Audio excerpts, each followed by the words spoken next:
అమ్మ నీ దగ్గర బోలెడంత శక్తి ఉంది. ఎవరైనా శక్తి ఉన్న వాళ్ళు ఏం చేస్తారు, ముందు బిడ్డలకి చూసుకుంటారు. పెద్ద కొడుకు విఘ్నేశ్వరుడికి ఏమైనా చేద్దామంటే ఏం చెయ్యాలి, ఆయనే పరమశక్తి వస్తుడు, ఇంకా నువ్వు ఆయనకేం చెయ్యక్కర్లా.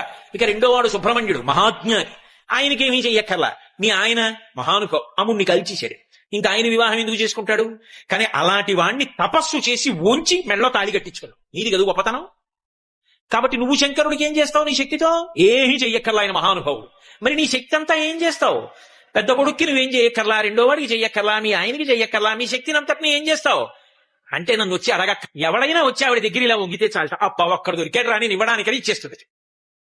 అమ్మా అప్పుట్ట నువ్వు సంతోషంగా నవ్వుతుంది తప్ప, నా దగ్గర ఉన్నది ఇవ్వడానికి ఇవాళుడు దొరికాడు రా నాకని సంతోషిస్తావమ్మా. కావలసిందల్లా నీ దగ్గరికి వచ్చి నిటారుగా వెదురు బద్దలా నిలబడ్డం కాదు. ఇలా వంగ సింధు మహానుభావుడు పరమశివుని యొక్క ఇల్లాలివి. అమ్మా లోకములను కన్న తల్లివి, అపారముగా అనుగ్రహించగలిగినటువంటి జగన్మ